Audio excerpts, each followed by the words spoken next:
നമസ്കാരം. Excise assistant inspector അടക്കം ഏതാണ്ട് 6ഓളം സർക്കാർ ഡിപ്പാർട്ട്മെൻറ്റുകളിൽ വിവിധ തസ്തികകളിൽ ജോലി ചെയ്ത ശേഷം നാട് നന്നാക്കാൻ കഴിയുമെന്ന് വിശ്വസിച്ച് കേരള പോലീസിൽ SI ആയി ടെസ്റ്റ് എഴുതി ജോലിക്ക് കയറിയ ആളാണ് ശ്രീജിത്ത് നരേന്ദ്രൻ. മലപ്പുറം SP ആയിരുന്ന സുജിത് ദാസ് സ്വർണ്ണക്കടത്ത് മാഫിയ സംഘത്തിനെതിരെ യുദ്ധം പ്രഖ്യാപിച്ചപ്പോൾ അറസ്റ്റിലായ ഒരു സ്വർണ്ണക്കടത്തുകാരൻ്റെ മൊബൈൽ ഫോണിൽ ശ്രീജിത്ത് നരേന്ദ്രൻ്റെ നമ്പർ സേവ് ചെയ്തിരുന്നു എന്ന ഒറ്റ കാരണത്താൽ അദ്ദേഹത്തെ സസ്പെൻഡ് ചെയ്യുന്നു.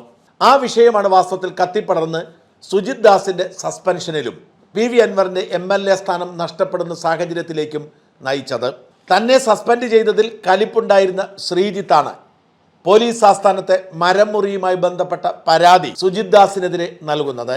ആ പരാതിയുടെ വിവരം PV അൻവർ അറിഞ്ഞപ്പോഴേക്കും സുജിത് ദാസിന് സ്ഥലമാറ്റമായിരുന്നു. പകരം വന്ന ശശിധരൻ സ്വർണ്ണക്കടത്ത് മാഫിയയെ സഹായിക്കുന്ന നിലപാടെടുക്കാതെ വന്നതോടെ PV അൻവറും ശശിധരനും തമ്മിൽ തർക്കമാവുന്നു. അങ്ങനെയെങ്കിൽ ശശിധരൻ്റെ തലയിൽ കെട്ടിവയ്ക്കാം എന്ന് കരുതിയാണ് ശ്രീജിത്ത് നരേന്ദ്രൻ വിവരമറിഞ്ഞ PV അൻവർ SP-യുടെ ക്യാമ്പ് ഓഫീസിലേക്ക് പോകുന്നതും പിന്നീട് ആഴ്ചകളോളം മാസങ്ങളോളം നീണ്ട രാഷ്ട്രീയ വിവാദം ഉണ്ടാകുന്നതുമൊക്കെ. നാളിത്രയായിട്ടും നിരപരാധിയായ ശ്രീജിത്ത് നരേന്ദ്രനെ പോലീസിലേക്ക് തിരിച്ചെടുത്തിട്ടില്ല. അതേസമയം അറിയപ്പെടുന്ന കള്ളന്മാരും ക്രിമിനലുകളും മുഖം രക്ഷിക്കുന്നതിന് വേണ്ടി നടപടിക്ക് വിധേയരായാലും അവർ തിരിച്ചു വരുന്നു. പിരിച്ചുവിട്ടവർ പോലും ആരും അറിയാതെ തിരിച്ചു വരുന്ന പിണറായി കാലത്തിൻ്റെ ഉദാഹരണമായിരുന്നു ഷാഫി പറമ്പിൽ MLA-ക്കേറ്റ മർദ്ദനത്തിൻ്റെ കഥ. ആ പട്ടികയിൽ ഏറ്റവും ഒടുവിൽ തിരിച്ചു കയറിയിരിക്കുന്നത് തൊടുപുഴ കാളിയാർ പോലീസ് സ്റ്റേഷനിലെ CPO ആയിരുന്ന ജയ്മോനാണ്. ജയ്മോൻ ചെയ്ത കുറ്റകൃത്യം ഞെട്ടിക്കുന്നതാണ്.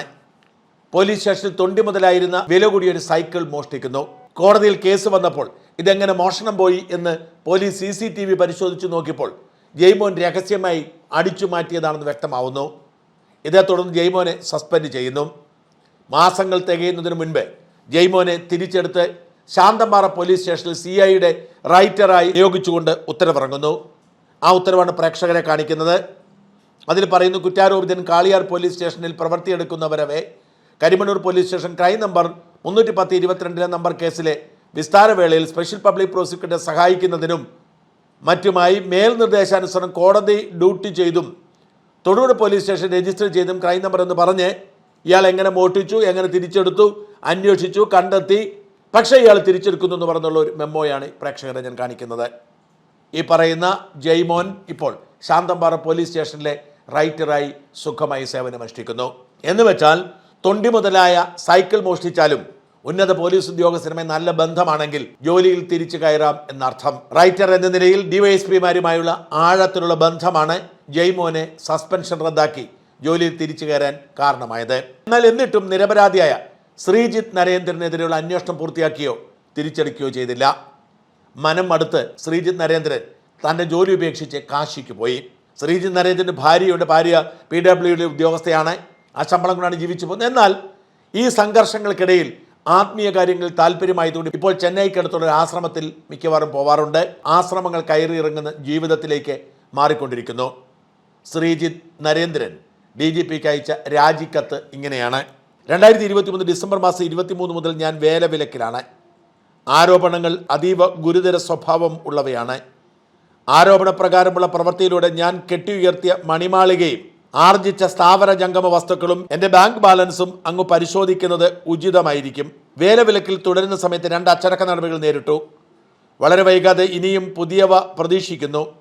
അതിനു മുൻപ് ഒരു വ്യക്തിക്ക് അന്യായമായി കാര്യം ചെയ്തു കൊടുക്കാത്തതിനുള്ള വിരോധം കാരണവും എൻ്റെ മേലധികാരിക്ക് എന്നോടുള്ള വാത്സല്യാധിക്യം കാരണവും ഒരു അച്ചടക്ക നടപടി നേരിട്ടു. ഇവയൊക്കെ ഫലപ്രദമായി നേരിടുവാനും എനിക്കെതിരെ അച്ചടക്ക നടപടികളിലേക്ക് നയിച്ച സാഹചര്യങ്ങളെപ്പറ്റി അറിയുന്നതിനും സംവിധാനത്തിലെ പെരുങ്കള്ളന്മാരെ പുറത്തു കൊണ്ടുവരുന്നതിനും വിവരാവകാശ നിയമമടക്കം വ്യവസ്ഥാപിതമായ നിയമങ്ങളും ചട്ടങ്ങളും അനുസരിച്ച് നിരവധി അപേക്ഷകളും പരാതികളും പോലീസിലെ വിവിധ ഓഫീസുകളിൽ നൽകി. എങ്കിലും നിരാശയായിരുന്നു ഫലം. കള്ളനെ ചൂണ്ടിക്കാട്ടിയവനെ കൊലപാതകയാക്കുന്ന സംവിധാനം 6ഉം 3ഉം വയസ്സുള്ള 2 കുട്ടികളുടെയും വൃദ്ധരായ മാതാപിതാക്കളെയും സംരക്ഷിക്കുന്നതിനായി 2023 ഡിസംബർ മാസം 23 മുതൽ 25 സെപ്റ്റംബർ 30 വരെയുള്ള ഉപജീവന ബദ്ധ കൈപ്പറ്റിയിട്ടുണ്ട്. 2025 ഒക്ടോബർ മാസത്തെ ഉപജീവന ബദ്ധയ്ക്കായി അപേക്ഷ സമർപ്പിച്ചിട്ടുണ്ട്. അധികാരത്തിൻ്റെ സ്വാധീനവും സംവിധാനങ്ങളും സൗകര്യങ്ങളും ഉപയോഗിച്ച് സേനയിലെ ഒരു വിഭാഗം ഔദ്യോഗികവും അനൗദ്യോഗികമായ എല്ലാ കുറ്റകൃത്യങ്ങളിൽ നിന്നും രക്ഷപ്പെടുകയും വേണ്ടപ്പെട്ടവരൊക്കെ സംരക്ഷിക്കപ്പെടുകയും ചെയ്യുന്നു. ഇതേ വിഭാഗം ഇതേ സൗകര്യങ്ങളും സംവിധാനങ്ങളും സ്വാധീനങ്ങളും ഉപയോഗിച്ച് ദുർബല വിഭാഗത്തെ അടിച്ചമർത്തുകയും ചെയ്യുന്ന വിരോധാഭാസം കാണാൻ കഴിയും. രാഷ്ട്രീയ മേലാളന്മാർക്കും വർഗീയ ശക്തികൾക്കും മുതലാളിമാർക്കും ദലാൽമാർക്കും മുൻപിൽ സേനയുടെ അന്തസ്സും അഭിമാനവും സ്വന്തം നട്ടെല്ല് പോലും പണയം വെക്കുന്ന പോലീസിലെ അധികാരവർഗത്തോട് സമരം ചെയ്യുവാൻ കയ്യിലുള്ള ആയുധങ്ങളും ശാരീരിക ശേഷിയും സാമ്പത്തിക സ്ഥിതിയും പോരാതെ വരുന്നുണ്ടെന്ന് തിരിച്ചറിയുന്നു. ഈ തിരിച്ചറിവിനെ അവഗണിച്ചുകൊണ്ട് മുന്നോട്ട് പോയാൽ ദിനം പ്രതി ആത്മഹത്യ ചെയ്യുന്ന പോലീസുകാരുടെ കൂട്ടത്തിലേക്ക് ഒരാൾ കൂടി വരും എന്ന് മാത്രം. 38 വർഷം ഈ ലോകത്ത് ജീവിക്കാൻ അനുവദിച്ച ദൈവത്തിന് നന്ദി.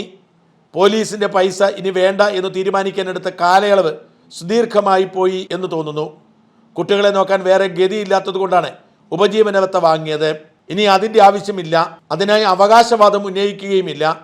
ഇത്രയും നാൾ ജോലി ചെയ്യാതെ വാങ്ങിയ കൂലിക്ക് തുല്യമായ തുകയ്ക്ക് ഏറ്റവും അനുയോജ്യമായവരെ താമസം വിന കണ്ടെത്തി അവർക്ക് ആവശ്യമായത് ചെയ്തു കൊടുക്കുന്നതാണ്.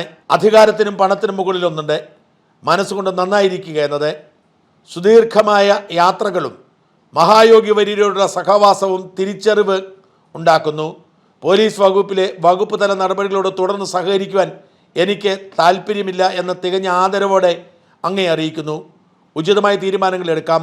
അതുകൊണ്ട് ഒരാൾക്കെങ്കിലും മനസ്സുഖം കിട്ടുന്നുവെങ്കിൽ ഞാൻ ധന്യനായി. ഭൗതികമായി എന്തിനേയും സംവിധാനത്തിന് തോൽപ്പിക്കാം, പക്ഷേ എൻ്റെ മനസ്സിനെ ജയിക്കാൻ സംവിധാനത്തിന് കഴിയില്ല. അങ്ങനെയായിരുന്നുവെങ്കിൽ പലതവണ എന്നെ സമീപിച്ച ഒത്തുതീർപ്പുകാരോട് ഒന്ന് തലയാട്ടിയാൽ മതിയായിരുന്നു. നോട്ടീസ് നടത്താൻ എന്ന പേരിൽ അയക്കുന്ന പോലീസ് ഉദ്യോഗസ്ഥരുടെ യാത്രാബത്തെയും ജോലി സമയവും സാധാരണക്കാരുടെ ക്ഷേമത്തിന് ഉപയോഗിക്കുക.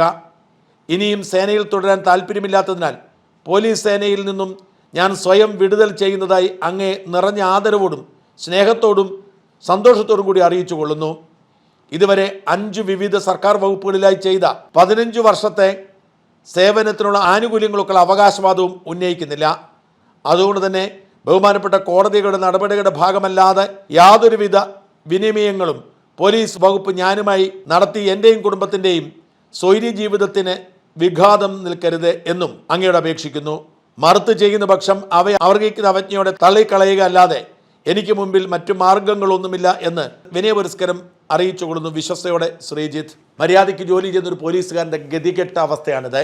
തോന്നിയതുപോലെ ചെയ്യുന്ന അധികാരികളുടെ കാലി പിടിക്കുന്ന ആത്മാഭിമാനം പണയം വെച്ചവർക്ക് കള്ളക്കേസെടുത്തും അനധികൃത സ്വത്ത് സമ്പാദിച്ചും ജീവിക്കാൻ കഴിയുമ്പോൾ ആത്മാഭിമാനമുള്ളവർക്ക് ആ പണി രാജിവെച്ച് പുറത്തിറങ്ങേണ്ട ഗതികെട്ട അവസ്ഥയിലേക്ക് പിണറായി കേരള പോലീസിനെ മാറ്റിയിരിക്കുന്നു.